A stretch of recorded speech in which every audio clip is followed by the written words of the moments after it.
Young Charles entertained thoughts about being an architect. But when he was 15, the Denishawn Dance Company performed in Lincoln, and Charles attended a performance. Well, I was supposed to be an architect. I was very young, age 15. And my study of architecture went into the history of architecture, so much so I became so engrossed in the architecture of Egypt, naturally, and Greece, naturally, and Babylon and everything, that I thought for a while I was going to be a historian or archaeologist or something. But then St. Denis, St. Denis came to the Orpheum Theater with this pageant of India, Egypt, and Greece. And here were my histories, my civilizations dancing right in front of me, so that just put two and two together just like that. So I just had to become a dancer. Weidman joined the Denishawn Company 4 years later, in 1920. Ruth St. Denis and her partner, Ted Shawn, were then at the peak of their popularity. They had invented a highly theatrical dance style based on impressionistic interpretations of Oriental dance. Their dances had a new energy that attracted enthusiastic audiences and talented dancers. Along with Charles Weidman, Martha Graham and Doris Humphrey were both members of the company. In 1927, Weidman and Humphrey left Denishawn to form a company of their own. They turned away from the exoticism of Denishawn to build a dance style that sprang from the American soil.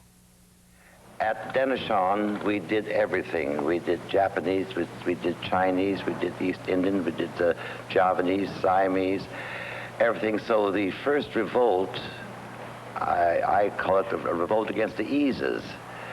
Because on a tour to the Orient way back about 1926, when we went to Japan, we didn't do the Japanese dances because they could do them so much better than we could, having been trained as little children to do their kind of dance, and besides, they looked more Japanese than we did. So the same thing to each other country. So thought one, which came in our mind, why don't we evolve a form of dance, indigenous of America, rough that it may be, that we could take it all over the world and say, this is America dancing. The 1920s and 30s was a time of experimentation and rapid change in politics and the arts. Modern dance was born in this climate of change. Charles Weidman said of this period, "It was a positive time, one that said yes to human values, a time full of vitality.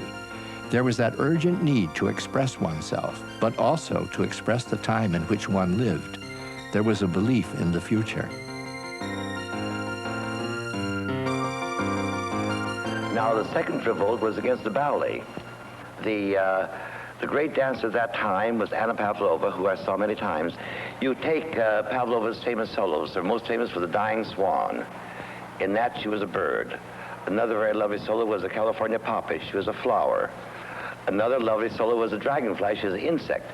Anything but a human being. So we said we're going to dance man and woman in America today.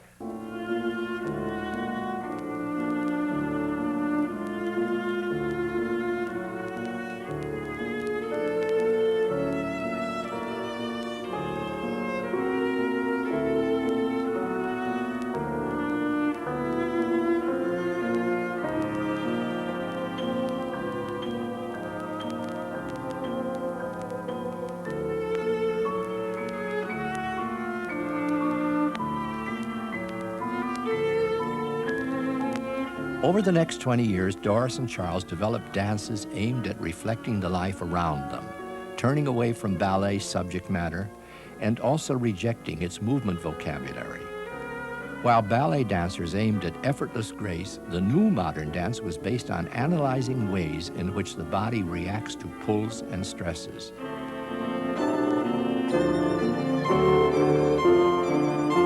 Now, the movement vocabulary of Pavlova in those solos was very appropriate. It always defied gravity. Up, up, up, up, up. So, what would happen if we don't defy gravity? So we then gave in to the pull of gravity that in the fall was rediscovered. The Humphrey Weidman technique is built around the body's response to gravity. To maintain balance, one must resist gravity. To give in to gravity is to fall. As one falls and recovers, movement shapes change. The speed of the fall and the slowness of the recovery produce rhythmic contrasts. In resisting the fall, there is suspension, and in springing back from the fall, rebound. By varying the directions of the fall, the rise, and the suspension, by changing the degree of yielding and the dynamics of recovery, endless choreographic possibilities emerge.